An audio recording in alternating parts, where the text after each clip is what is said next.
It's like 20 more seconds.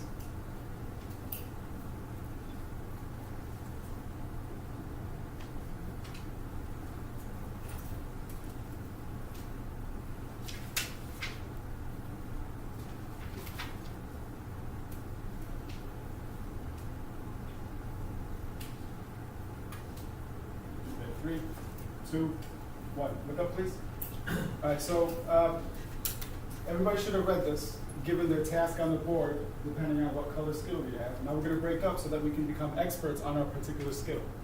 So if you have a red skill, you're going to end up with people who also have red. Become the best red you can, and then we're going to come back to our home groups, okay? So let's do everybody with the red skill. Let's go to this corner over here. Everybody with the green skill back there, next to computers. Yellow by the door, and orange up here by the door. Go. Yellow by the door. Red over here. Green computers. And orange up there. Okay, guys, different stations. Quick, quick, quick. 3, 2, 1. Okay. Now that we're here, guys, look at me. Everybody look at me. Discuss with people who also have your same color skill in case you missed anything. Okay? This is our opportunity. If you missed any, let's say, examples of diction for green, make sure you get look at annotations with other people in your group, talk through it, make it the best you can before you go back to your home groups. Is everybody okay? Yes, sir. All right, go. You got 3 minutes.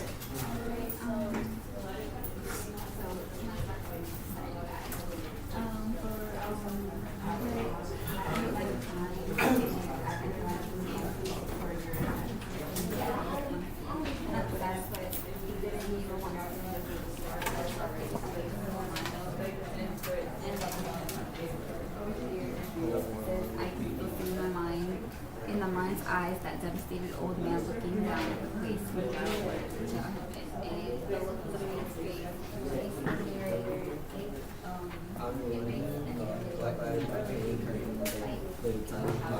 wrapped in a clean white sheet. I underline that because that symbolizes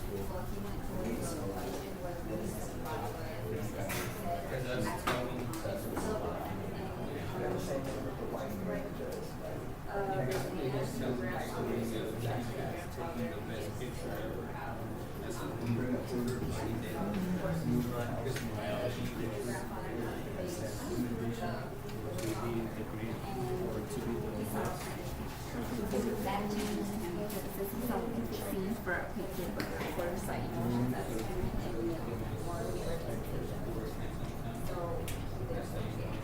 I still feel right about that day. She still remembers that day, how it impacted his life.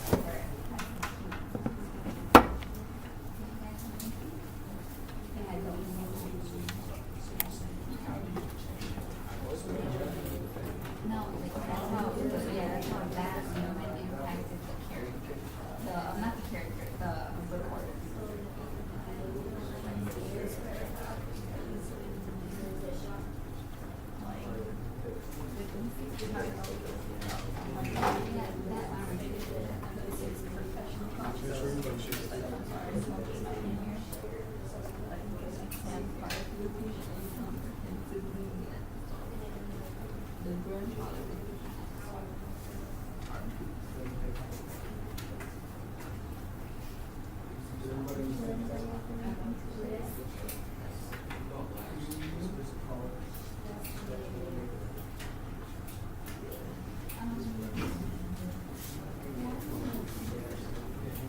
You guys have the hardest one. It's like a combination of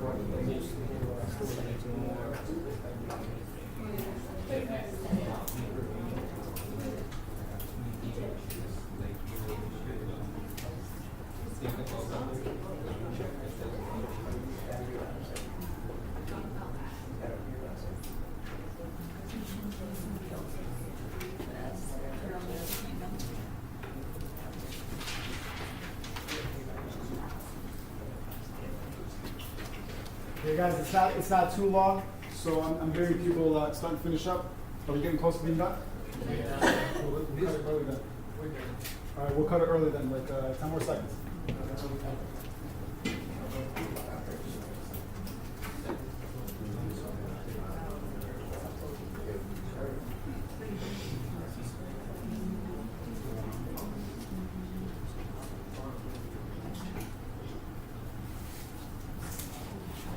All right, 3, 2, 1.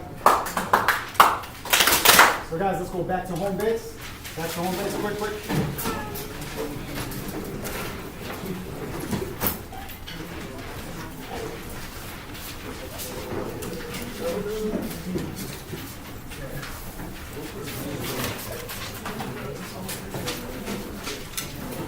All right, 3, 2, 1, break. So guys, now that we're at home, now that we're back home, look around you. Do you have the same color schedule anymore? No. Nope. So now it's all on you, okay? It was your responsibility to become the best green, red, orange, whatever you were, so that you can come back to your group and present to them. Now take a minute to 2 minutes each. Just go around the group real quick and explain what annotations you made so that you can fill everybody else in. And hopefully by then, everybody will have a better understanding of the story. Everybody good?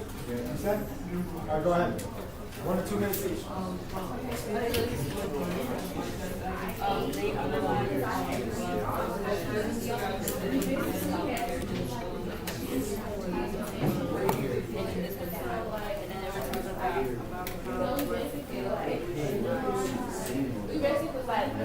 Not take like credit for somebody else's work. You feel what he did is right.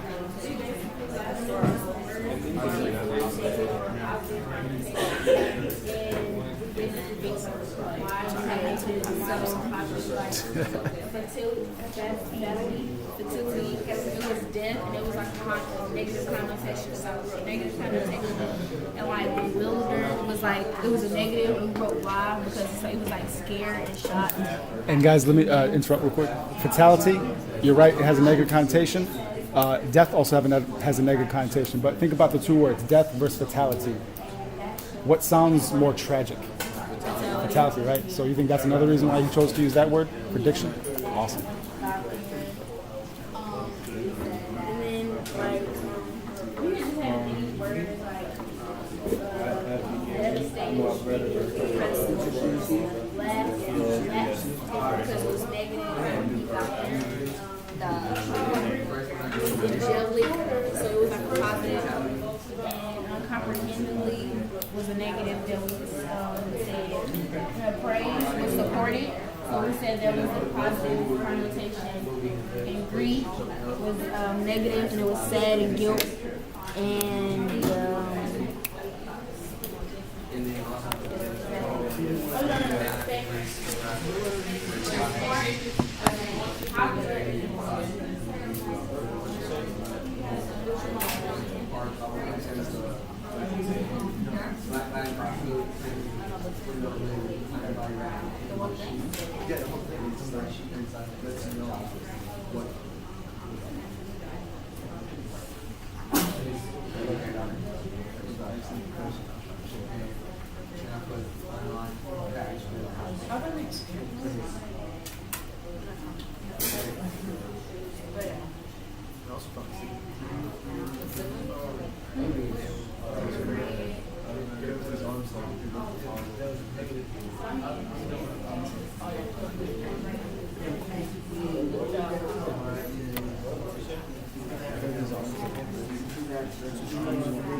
that shows like he saw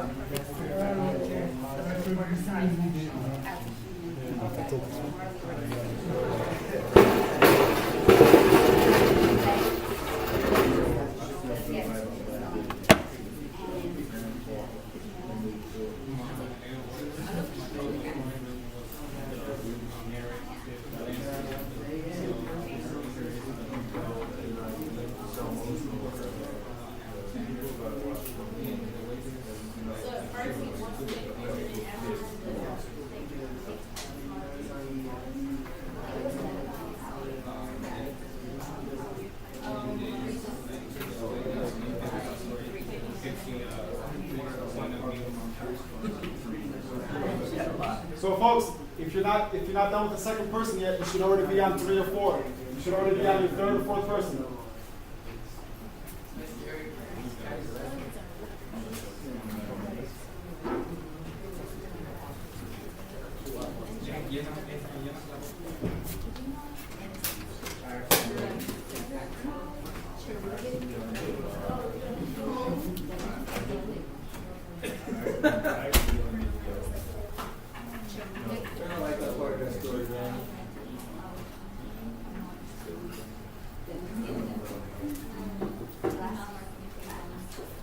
Fourth person, if not already, you should be on the 4th person or finish.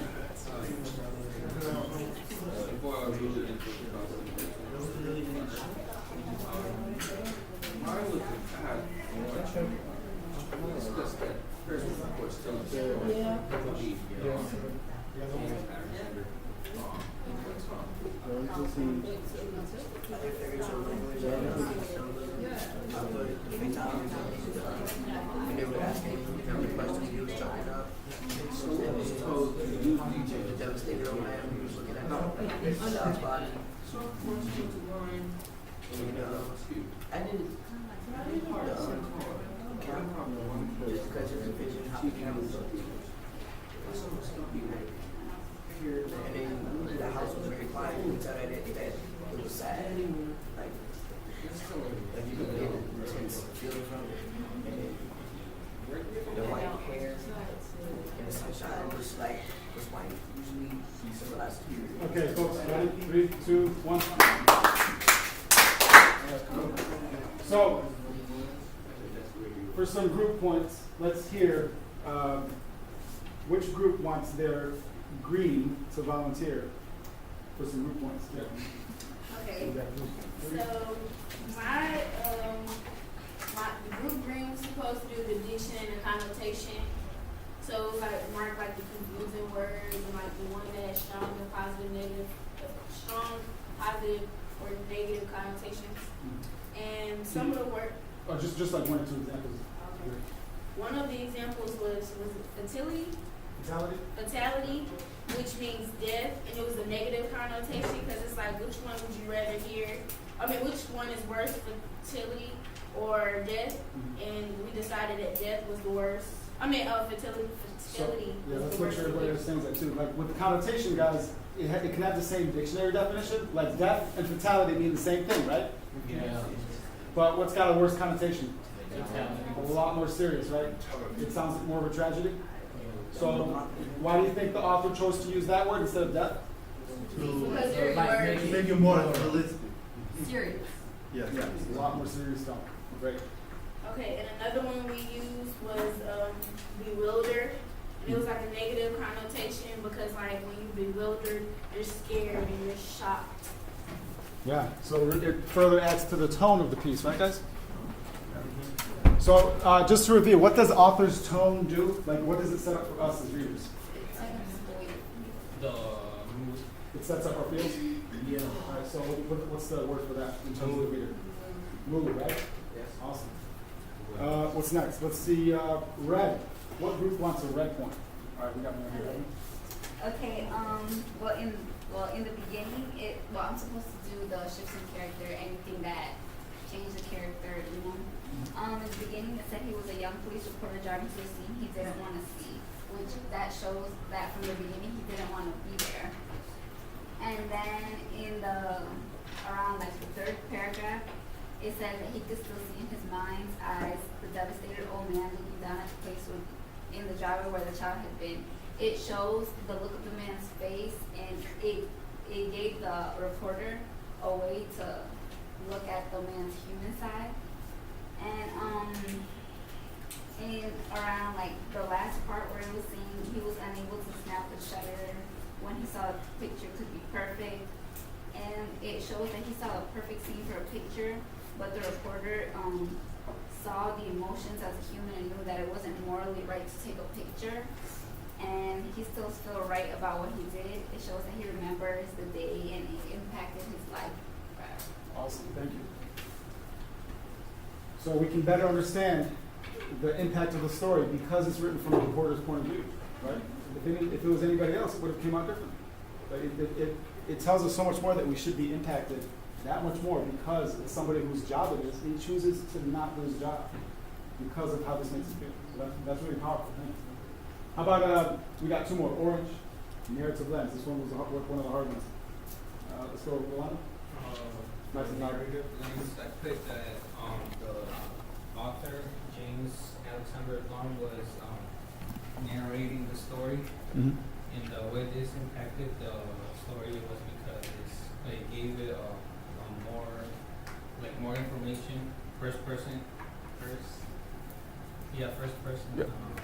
account of what happened and how people should react to this scene and think about others, not themselves, because he could have one like it was a perfect picture. He said, but it's conscious, so not to do it, and he's still proud of that.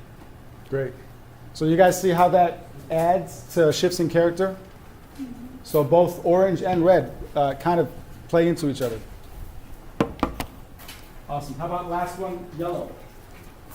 Yellow was the easy one. We started that first week of school. Who's got yellow for a point? I've got some yellow, paragraph 10. So he's pointing to paragraph 10. Everybody, let's look at paragraph 10. Okay, and what do we have in paragraph 10? Paragraph 10, it says, every element of the picture was perfect, all in plain word, clothes with white hair. And what it's talking about is describing the scene of what happened. Mm-hmm. So it's giving us an image of how devastated the family was during the scene. Awesome. Everybody understand that? Mm-hmm. So how does that set up a symbol for us then? Or like how does figurative language, it makes it more shocking? Cool. Who picked up on that one word, the dictionary word cherubic? Anybody pick up on that one? What does cherubic mean? We said cherubic was angelic. Angelic. So we had to. Positive connotation. Yeah. So we have to look that word up. It means angelic. So like an angel. Like and what does that mean? Innocent. Angel-like. Innocent. Pure. Right. Great. Who was the pure one? Who was the innocent one? The grandmother. Okay.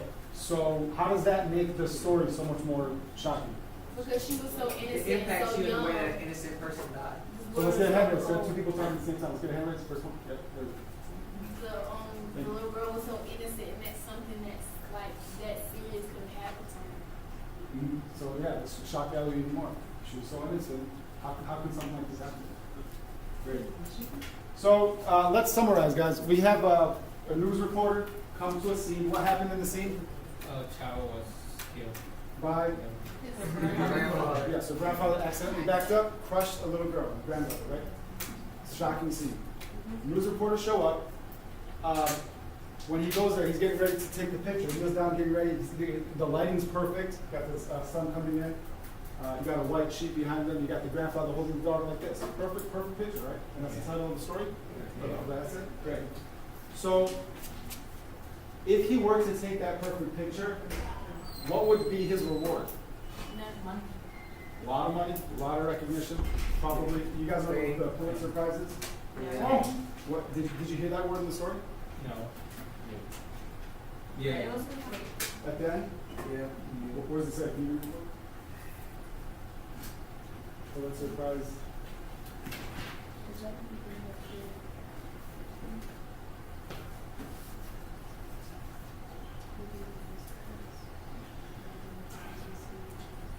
Well, maybe it didn't say Pulitzer, but it said prize winning, right? Yeah, prize winning news photography. Yeah. So he was going to take a prize winning photo. You guys ever see like Time magazine? Mm-hmm. And it's got like a really, really detailed and really professional, good looking picture on the front cover. Yeah.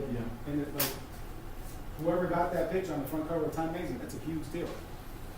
Very big deal, right? So he thinks that this picture would have ended up there. But what did he end up doing? What was his decision?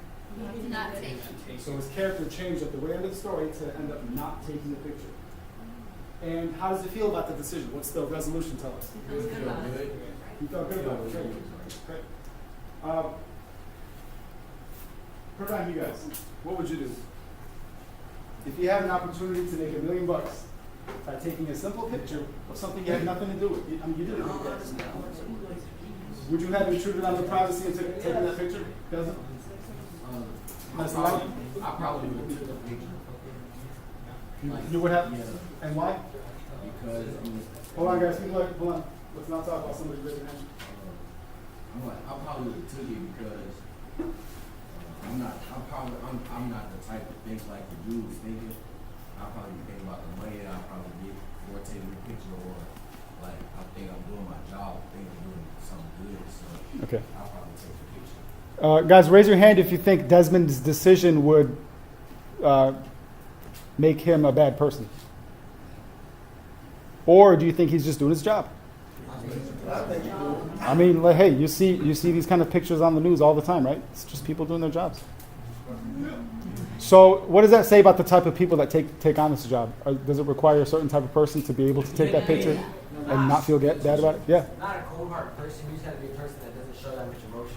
Not that much emotion. Those events that happen. Yeah. Okay. But if how about let's hear from somebody who would not have taken the picture. How would you feel? Anybody here would not take a picture? What if you need that money? No, I mean, I can take the picture. I ain't gonna. And why? Why would you not take the picture? Because like he says like a moral thing, because his conscience told him like they were in pain and like it would be disrespectful Yeah.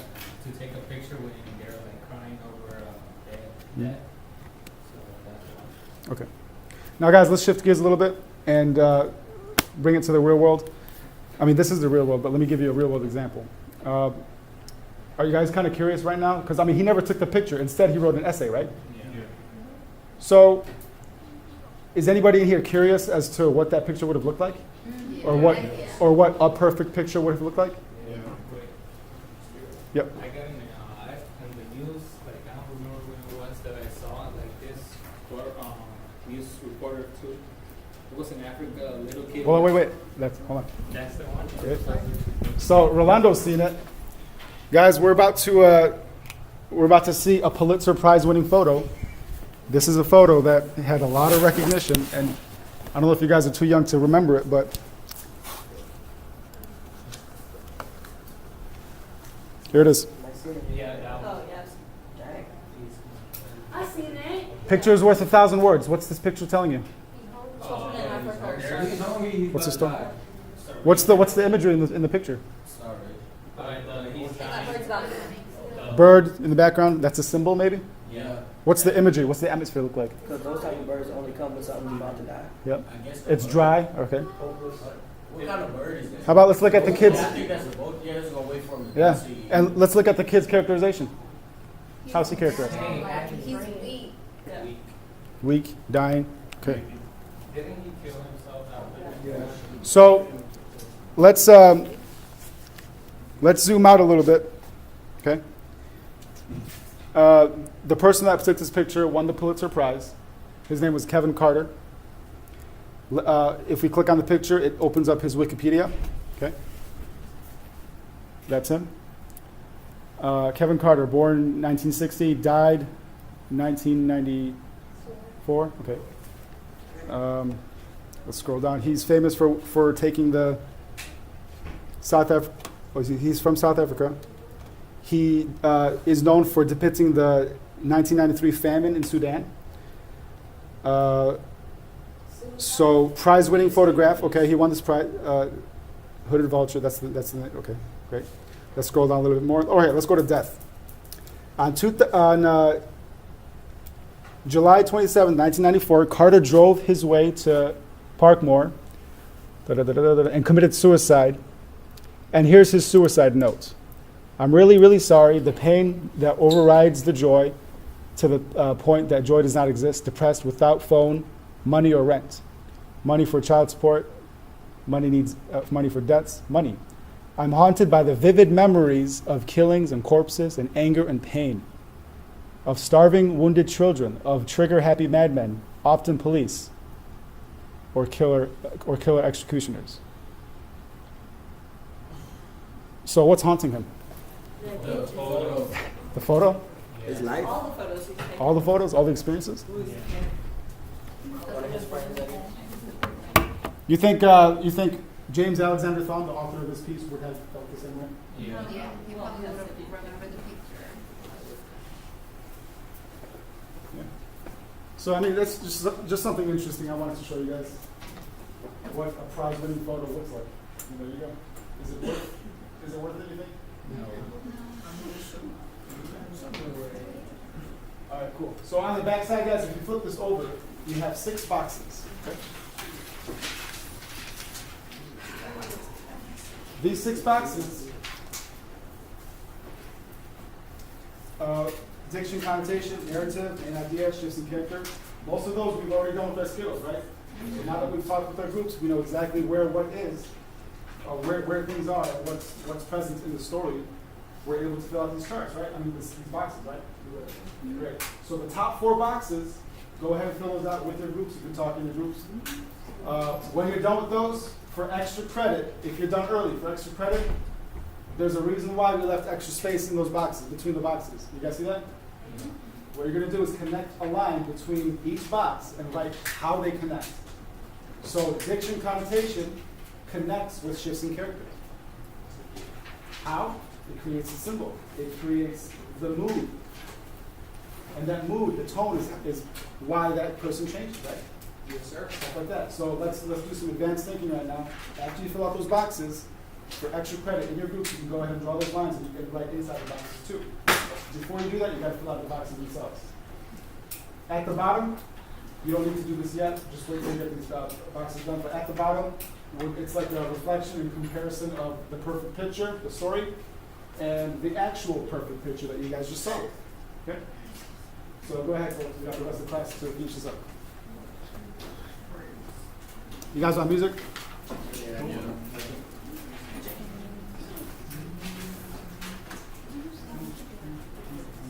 Make sure you're talking to your groups. Fill it out together.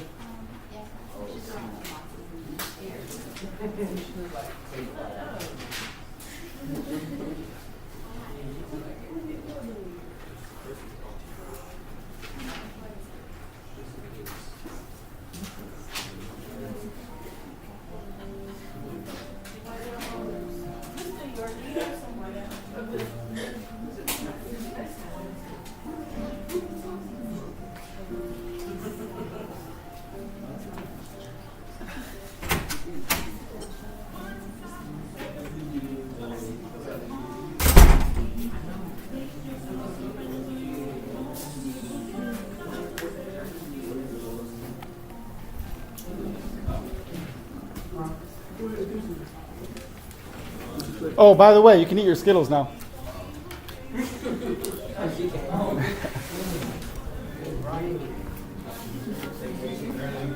So this is that's right.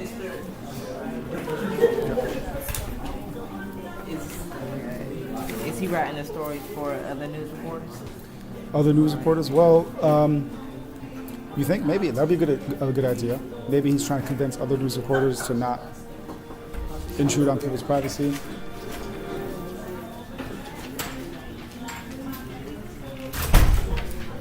Who's got questions?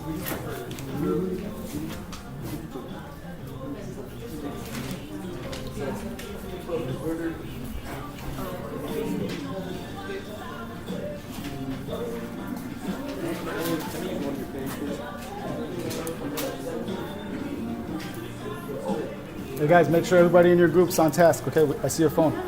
Get them back on track. So you got the diction part.